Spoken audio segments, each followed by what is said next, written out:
கர்த்தருடைய பரிசுத்த நாமத்துக்கு மகிமை உண்டாவதாக.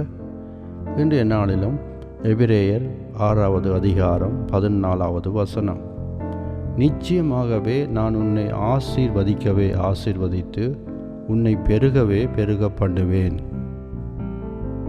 இன்றைய இந்த வசனத்தில் நாங்கள் பார்க்கிறோம், கர்த்தர் சொல்லுகிற காரியம் என்னவென்று சொன்னால், நிச்சயமாகவே நான் உன்னை ஆசீர்வதித்து பெருக பண்ணுவேன் என்று ஆண்டவர் இங்கே வாக்கு பண்ணுகிறதை நாங்கள் இந்த இடத்திலே பார்க்கிறோம்.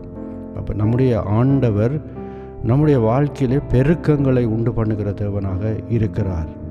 அது நம்முடைய வாழ்க்கையிலே எந்த காரியங்களாக இருந்தாலும் அதில் ஒரு பெருக்கத்தை அவர் உண்டு பண்ண அவர் போதுமான தேவனாக இருக்கிறார். நம்முடைய வாழ்க்கையிலே ஆசீர்வாதங்களை பெருக பண்ணுகிறார். குடும்பத்திலே ஒரு பெருக்கத்தை உண்டு பண்ணுகிறார். பிள்ளைகள் இல்லாதவர்களுக்கு குழந்தை பாக்கியத்தை கொடுத்து அதில் ஒரு பெருக்கத்தை உண்டு பண்ணுகிறார்.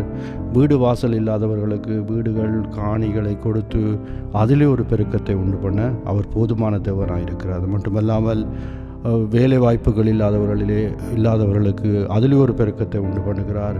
கடன் பிரச்சனைகளில் இருக்கிறவர்களுக்கு அங்கே பார்க்குற கடன் கொடுக்கிறவர்களாக அவரை மாற்றி பணத்திலே ஒரு பெருக்கத்தை உண்டு பண்ணும். இப்படியாக நம் ஒவ்வொருடைய வாழ்க்கையிலும் தேவன் பெருக்கத்தின் தேவனாக இருந்து உங்கள் வாழ்க்கையில் இந்த நாட்களில் இந்த வசனத்தின்படியே நான் பெருக பண்ணுவேன் என்று சொன்ன தேவன் இந்த நாளிலே உங்கள் வாழ்க்கையிலே பெருக பண்ண அவர் உண்மை உள்ள தேவனாக இருக்கிறார்.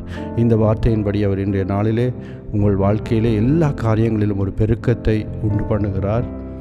அன்பான தகப்பனே, இந்த நேரத்துக்காக நன்றியப்பா. இந்த வேளையிலே உம்முடைய பிள்ளைகளாக இருக்கிற ஆண்டவரை, இந்த வசனத்தை கேட்கிற ஒவ்வொரு பிள்ளைகளையும் கர்த்தர் ஆசீர்வதித்து ஆண்டவரை நீர் ஒவ்வொருவரையும் பெருக பண்ணும்படியாக, எல்லா காரியங்களிலும் பெருக்கத்தை உண்டாக்கும்படியாக கர்த்தராகிய இயேசு கிறிஸ்துவின் நாமத்தில் ஜெபிக்கிறேன்.